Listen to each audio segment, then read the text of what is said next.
Welcome to Ebon Romance Stories, where love finds you in the storm, where broken people discover they fit together perfectly, and where running away sometimes means running toward exactly what you need. If you've ever believed that the right person can make you stop hiding, that love can bloom in isolation, and that Valentine's Day can mean something real when you least expect it, stay with us. This is the story of Elena and Declan. Comment below what drew you to this story, and don't forget to like and subscribe for more tales that make your heart race in the dark. The headlights died first. Then the engine gave one final, shuddering cough before the rental car coasted to a silent stop on the narrow coastal road. Elena Voss sat in the sudden darkness, her breath fogging the windshield as snow pelted the glass in thick, wet clumps. She tried the ignition once, twice. Nothing. No. No, no, no. She fumbled for her phone. No signal. Of course, there was no signal. She was somewhere on the coast of Maine, 20 miles from the last town, with a blizzard turning the world into a wall of white static. She'd been stupid to drive this far. Stupid to think she could outrun them by disappearing into nowhere. But nowhere had found her first, and now she was stranded in it. Through the cascading snow, she saw a light. Distant, barely visible, but real. A house, maybe. Or at least a structure. Elena grabbed her bag. The one with the flash drives, the copies, the evidence that could destroy careers and end lives. Pulled her coat tight and stepped out into the storm. Declan Hargrave heard the knocking over the wind.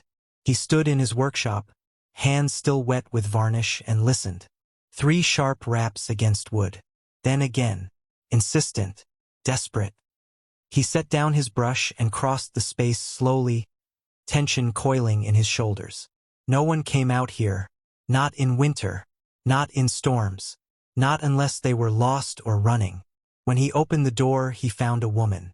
She was shaking, snow clinging to her dark hair, her brown skin flushed from cold, her eyes wide, exhausted, afraid, locked onto his.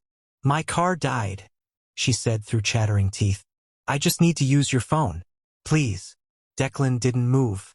He studied her the way he studied the sea, looking for the signs of danger beneath the surface. Designer coat, good boots, manicured nails despite the trembling. Running from something expensive. "Phone's out," he said. Storm took the lines. Her face crumpled for just a second before she controlled it. "Then can I just wait until it passes?" He should say no. He should send her back to her car with a blanket and a flashlight and let her wait it out alone. That's what he'd been doing for 3 years. Keeping the world outside where it belonged. But she looked at him with those eyes, and something in his chest, a thing he thought he'd killed, stirred. "Come in," he said, stepping aside. She stood in his entryway, dripping snow onto the worn floorboards, looking around like she was cataloging exits. Smart, he thought. "I'm Elena," she said. "Declan." He handed her a towel. She took it without getting closer than necessary, and he noticed the way her gaze kept flicking to the windows, the door, him. "You live out here alone?" she asked. "Usually." That's not ominous at all. The corner of his mouth twitched. Almost a smile. "You're the one who knocked on a stranger's door in the middle of a blizzard." Fair point. He watched her dry her hair, the way her hands shook slightly, the careful way she held herself. She was scared, but not of him. Not exactly.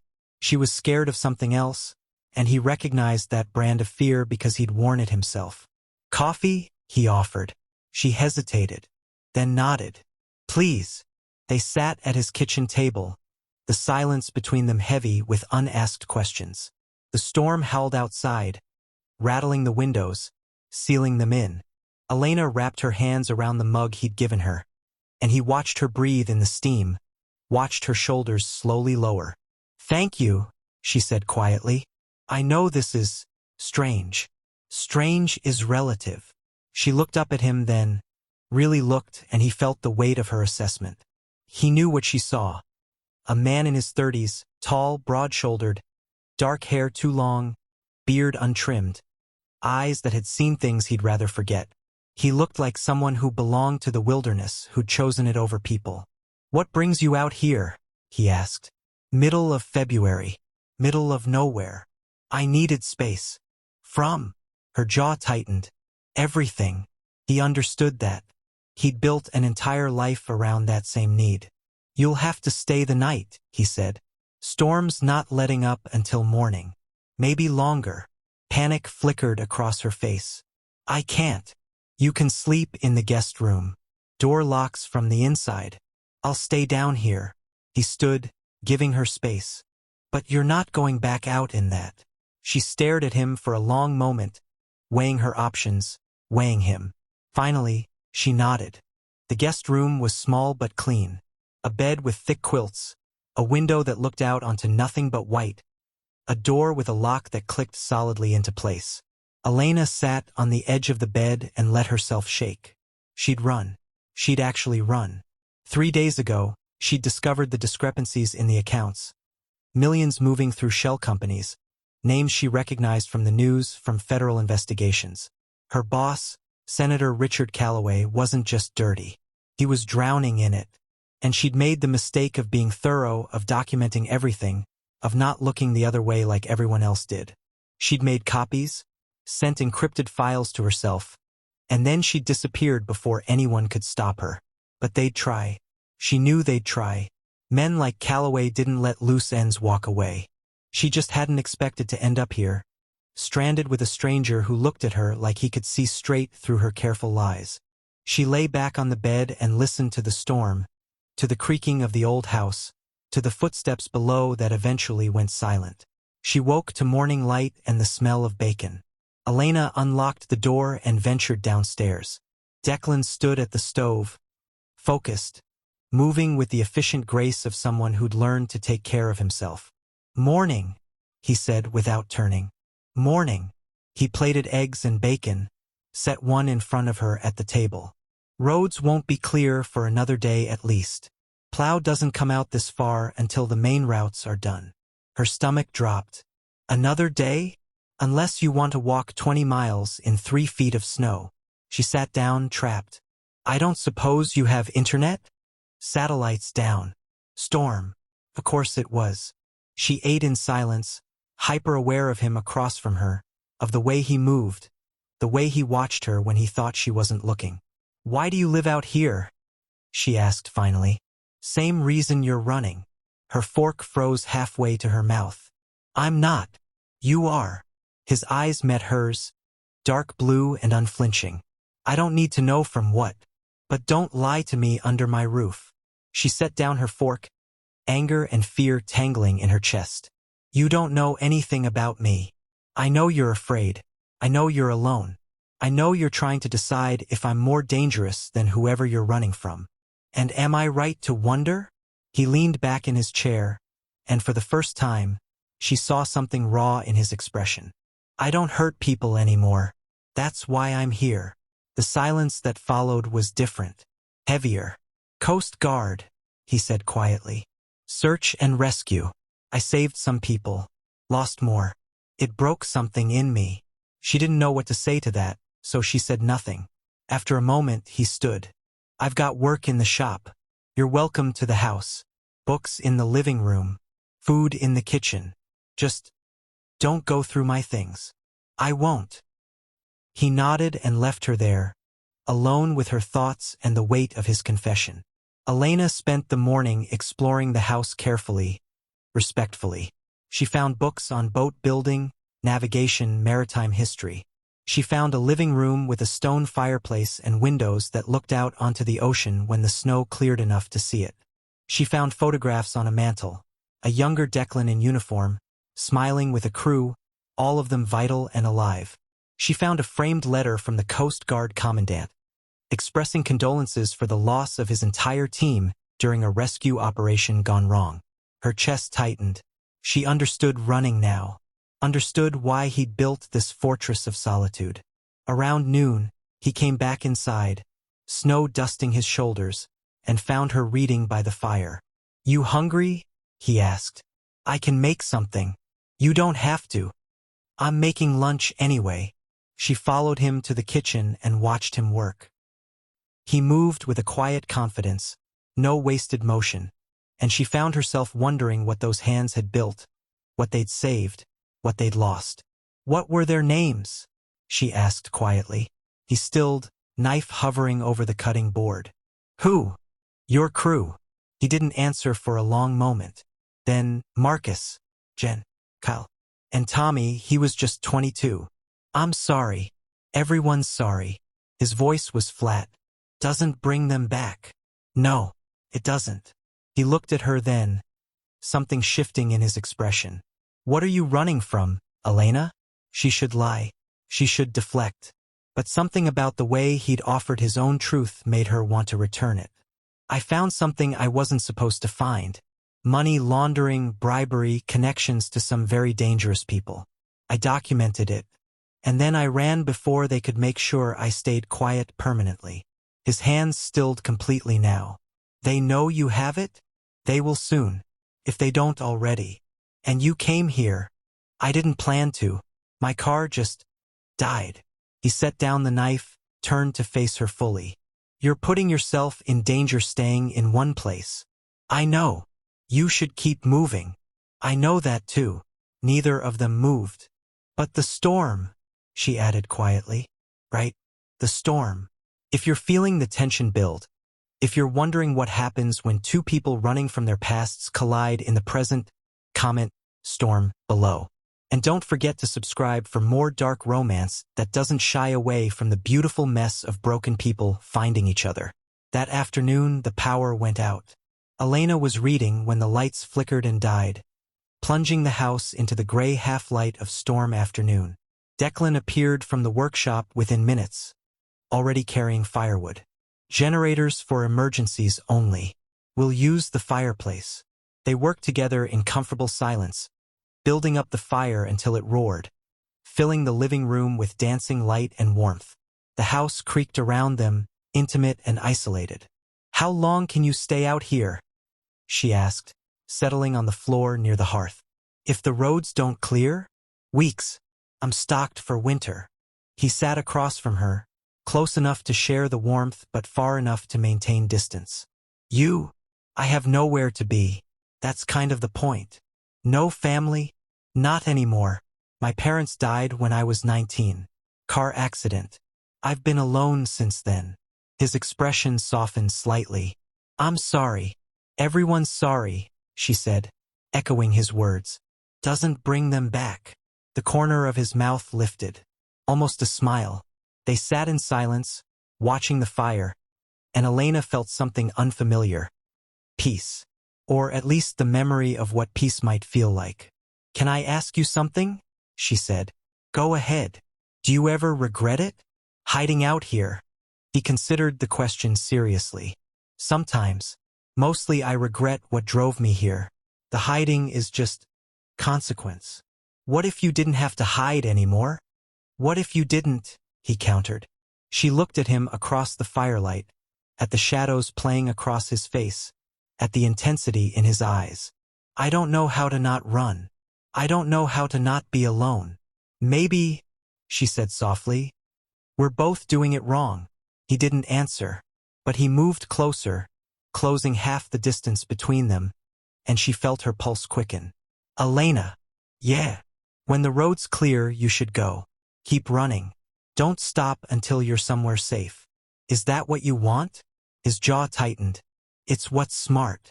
I didn't ask what was smart. The fire crackled between them. Outside, the storm raged. Inside, something else built. Something dangerous and inevitable. No, he said finally, his voice rough. It's not what I want. She closed the remaining distance, moving until she sat beside him, close enough to feel his warmth, close enough to see the war in his eyes. What do you want, Declan? He reached out slowly, giving her time to pull away, and brushed a strand of hair from her face. His fingers lingered against her cheek, and she leaned into the touch without meaning to. I want to stop pretending I don't feel this, he murmured.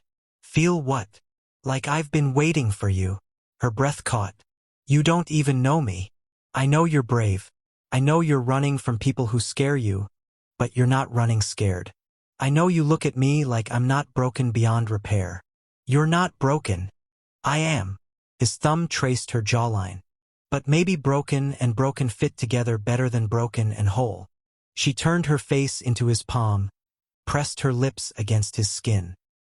He inhaled sharply, his other hand coming up to cup her face, tilting it toward his. "Tell me to stop," he whispered. "I don't want you to stop." He kissed her. It wasn't gentle. It was hunger and loneliness and 3 years of isolation meeting 3 days of running, meeting in the middle with desperate need. His lips moved against hers with purpose, with heat, and she opened for him, tasting coffee and something darker, something that made her whole body warm. He pulled her closer, his hands sliding to her waist, fingers spreading wide and possessive. She gasped into his mouth and he swallowed the sound, deepening the kiss until she was dizzy with it.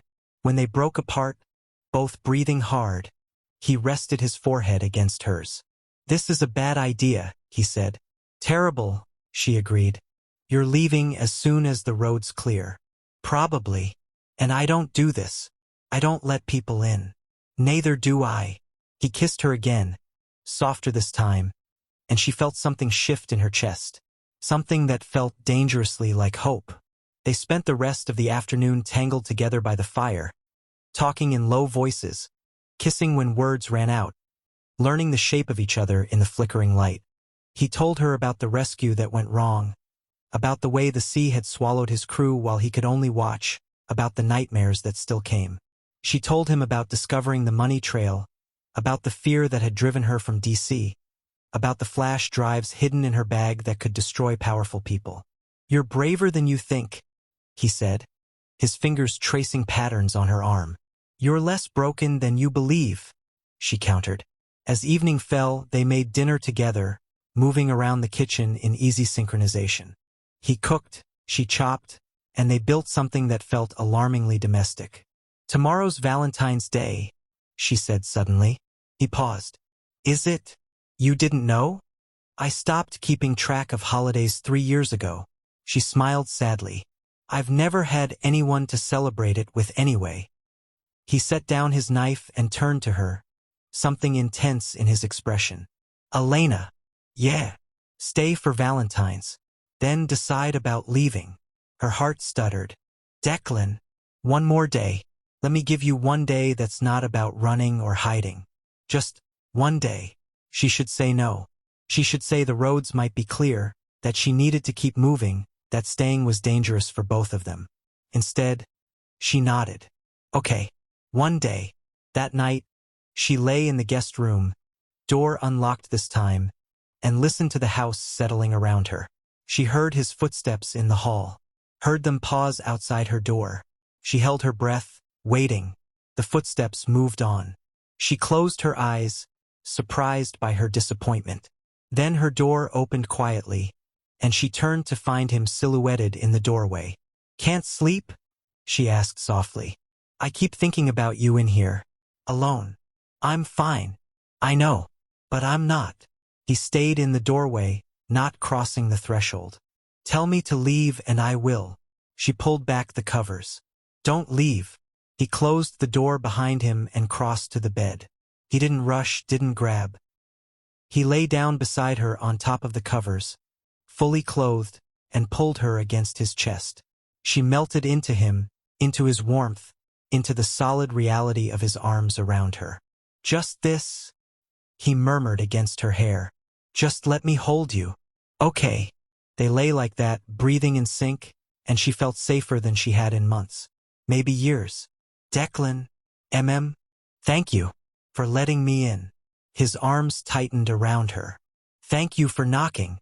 She fell asleep to the sound of his heartbeat, steady and sure beneath her ear.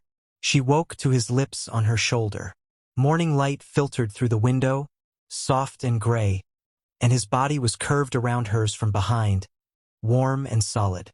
"Morning," he murmured against her skin. "Good morning." His hand rested on her hip, thumb drawing slow circles that made her breath catch. "Happy Valentine's Day." She turned in his arms to face him, and found him watching her with an expression that made her chest tight. "I've never celebrated Valentine's Day," she whispered. "Neither have I." He brushed her hair back from her face.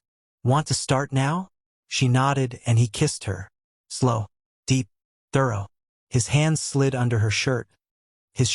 She was wearing his shirt and found bare skin.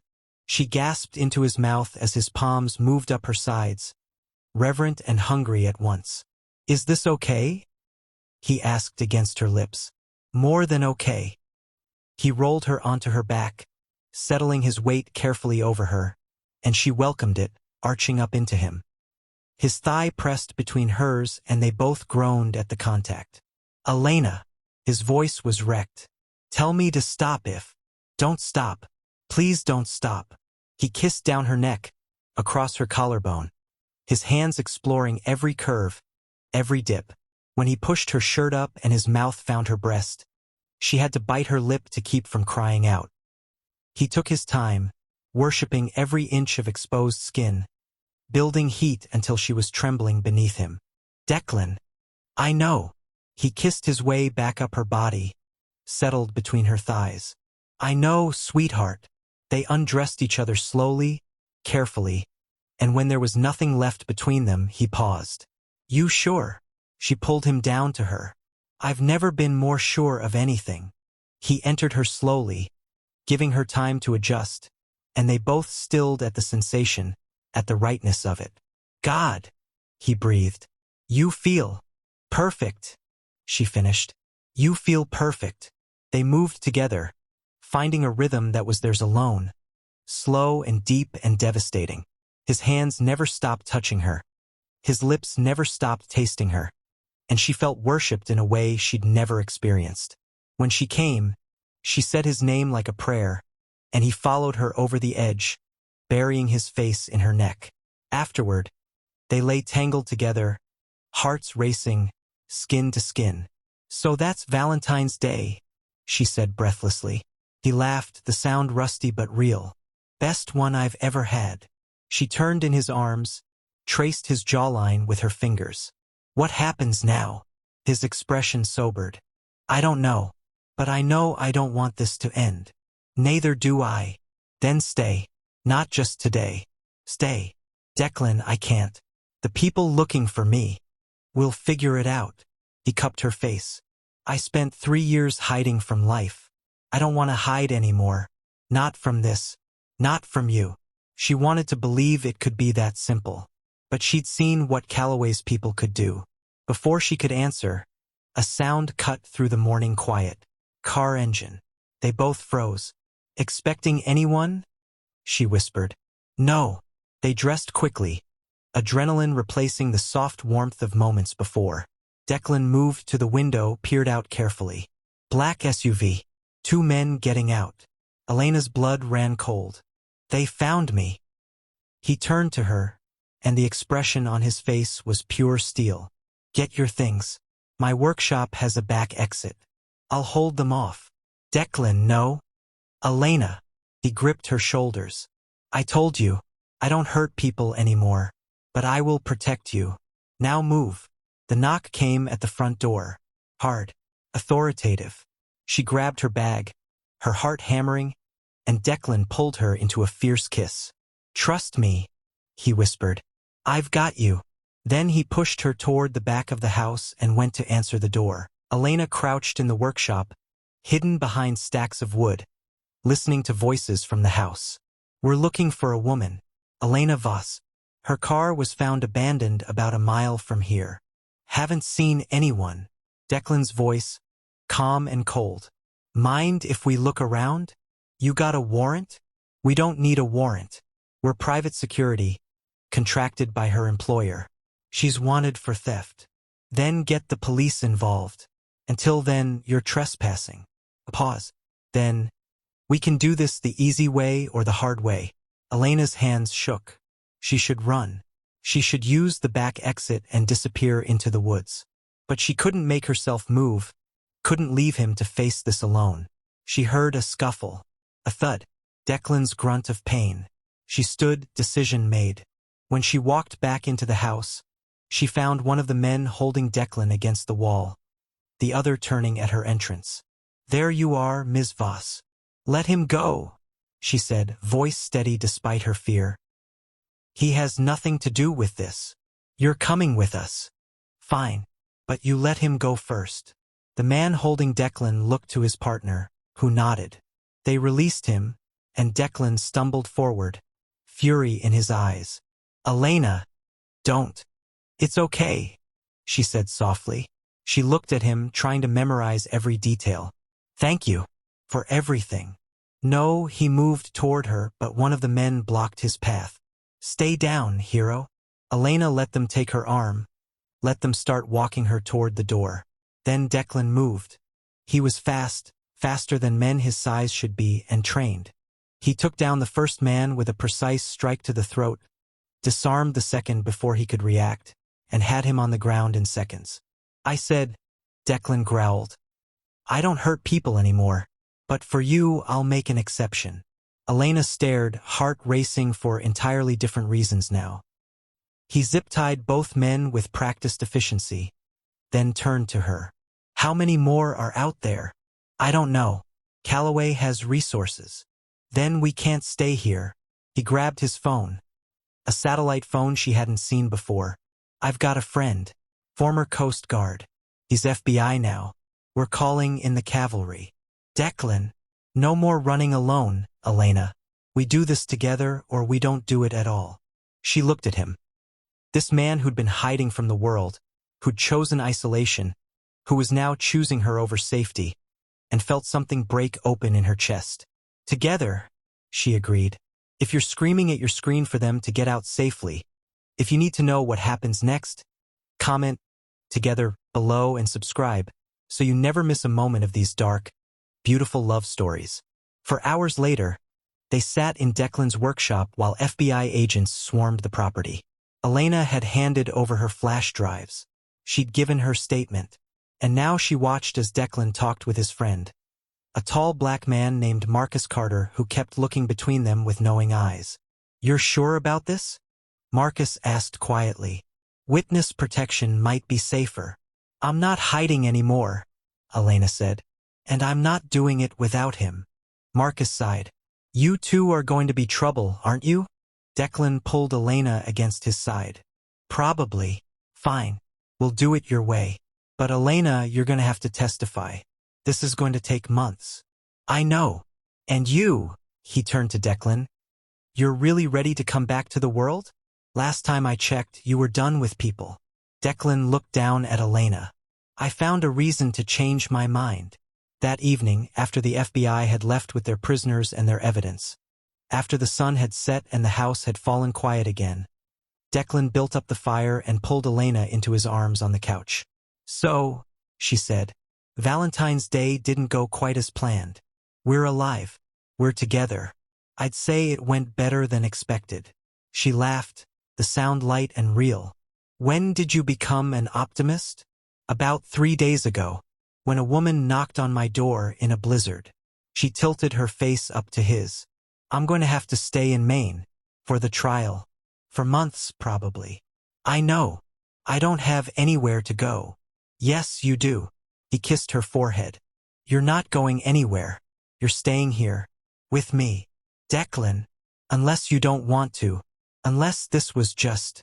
She cut him off with a kiss. I want to. God. I want to. Then it's settled. He pulled her closer. Besides, tomorrow my grandmother's coming for dinner. She's been trying to get me to bring someone home for years. She's going to love you. Elena's eyes widened. Your grandmother? And my sister Cara. And her son Tommy. I figured it was time to stop hiding from them too. You're introducing me to your family. On February 15th. Day after Valentine's. Seemed appropriate. He grinned. Fair warning, though. Grandma Maggie doesn't pull punches. She'll probably ask when we're getting married. Declan. What? I'm just preparing you. She swatted his chest. But she was smiling. You're impossible. And you're staying. So I guess you'll have to get used to it. She looked at him. Really looked at him. And saw a man who was no longer hiding, no longer afraid. A man who'd chosen her, chosen them, chosen to live again. Yeah, she said softly. I guess I will. The next evening, Elena stood in Declan's kitchen, nerves making her hands shake as she chopped vegetables. They're going to hate me, she muttered. They're going to love you. Declan wrapped his arms around her from behind, kissed her neck. Stop worrying. Easy for you to say. You're not the random woman who showed up and… The door burst open, and a whirlwind of energy exploded into the house. Uncle Dec, a small boy with dark hair and bright eyes, ran straight at Declan, who caught him easily. Hey, Tommy. Miss me? You said you'd take me fishing when the weather cleared, and I will. But first, I want you to meet someone very important. Tommy turned to Elena, his expression openly curious. Are you Uncle Dec's girlfriend? Elena froze. Declan laughed. Yes, he said simply. This is Elena. Elena, this is my nephew Tommy. He's 8 and thinks he knows everything. I do know everything, Tommy said seriously. Then, to Elena, do you like boats? I'm learning to, she said. Good. Uncle Dec only likes people who like boats. A woman appeared in the doorway, petite with Declan's dark hair and warm eyes. Tommy, let the poor woman breathe. She extended her hand. I'm Kara, the sister who's been trying to drag this hermit back to civilization for 3 years. Elena. She shook Kara's hand, relieved by her warm smile. And I'm the one who finally convinced him humans aren't all terrible. Came a voice from behind Kara. An elderly woman stepped into view, tiny but fierce, with sharp eyes that missed nothing. She looked Elena up and down, then nodded once. You'll do, she declared. I'm Maggie, Declan's grandmother. Come here, child. Elena approached cautiously, and Maggie pulled her into a surprisingly strong hug. Thank you, Maggie whispered, for bringing him back to us. Elena's throat tightened. I didn't. You did. Maggie pulled back, still holding her shoulders. I can see it in his eyes. He's alive again. That's you. Dinner was chaotic and wonderful. Tommy talked nonstop about school, fishing, and the boat Declan was building. Kara asked Elena about her work, her life, her plans. Maggie watched everything with knowing eyes and made occasional cryptic comments that made Declan groan. So when's the wedding? Maggie asked over dessert. Grandma, Declan warned. What? It's a reasonable question. You bring a woman home for the first time in your life, on Valentine's weekend, looking at her like she hung the moon. We just met, Elena said, laughing despite her blush. Sometimes that's all it takes. Maggie patted her hand. I knew I'd marry Declan's grandfather the day I met him. Took him 3 months to catch up, but I knew. Under the table, Declan laced his fingers through Elena's. After dinner, while Kara and Tommy did dishes and Maggie settled by the fire with a book, Declan pulled Elena onto the back porch. Sorry about Grandma, he said. Don't be. She's wonderful. They all are. They're overwhelming. They're family. She turned to face him. Your family. And they love you so much. They love you too. I could tell. Declan. She cupped his face. Are you sure about this? About me staying? About all of it? He pulled her close, wrapped his arms around her. I've never been more sure of anything. You walked into my life in a blizzard, brought chaos and danger and the FBI, and somehow made me want to live again. Yeah, I'm sure. I'm going to be difficult. I have trust issues and a federal case, and I have PTSD and a tendency to isolate and a boat obsession. We're both disasters. So we're doing this? Really doing this? We're doing this. He kissed her, soft and sure. No more running. No more hiding. Just us, figuring it out together. She kissed him back, tasting promise and hope and future. Together, she agreed. From inside, they heard Maggie's voice. Kara, I'm telling you, there'll be a wedding by summer. Grandma, stop making predictions. I'm never wrong about these things. Elena laughed against Declan's chest, and he held her tighter. Fair warning, he murmured. She probably isn't wrong. Is that a threat or a promise? Both. She looked up at him, this man who'd saved her in more ways than one, and smiled. Good. 3 months later, Elena stood in a federal courthouse, hands shaking as she faced Senator Richard Calloway across the courtroom. But when she looked at the gallery, she saw Declan. And beside him, Kara. And Maggie. And Marcus Carter, who'd become a friend. And Tommy, who'd insisted on missing school to be there for Aunt Elena. She took a breath and told her truth. And when it was over, when Calloway was led away in handcuffs and the charges had stuck, Declan was waiting for her outside. He didn't say anything, just pulled her into his arms and held her while she cried. Relief and fear and triumph all tangled together. "It's done," she whispered. "It's done," he confirmed. "You're free. We're free." He pulled back, looked at her with those intense blue eyes. "Elena Voss, I've been trying to figure out the right time to ask you something." Her heart stuttered. "Yeah." He dropped to one knee right there on the courthouse steps. "I know it's only been 3 months. I know we've spent most of it dealing with FBI interviews and legal proceedings. I know this is probably too fast and too public and, Declan, but I also know that I want every morning with you, every storm, every quiet moment building boats and making dinner and being overwhelmed by my family together. Will you marry me?" He pulled out a ring, simple, elegant, with a single diamond that caught the spring sunlight. Elena dropped to her knees in front of him, cupping his face. "Yes," she said. 1,000 times yes. He kissed her, and behind them, Maggie's voice rang out. "I told you. Summer wedding." Kara groaned. "How are you always right?" Tommy cheered, and Elena laughed into Declan's kiss, tasting salt and joy and the future they'd build together. If you believe that the right person finds you when you've stopped looking, that love can bloom in isolation, and that broken pieces can fit together to make something whole, comment "forever" below. Don't forget to like and subscribe for more dark romance stories where love conquers fear, where hiding ends when the right person knocks, and where Valentine's Day can change everything. Thank you for reading Elena and Declan's story.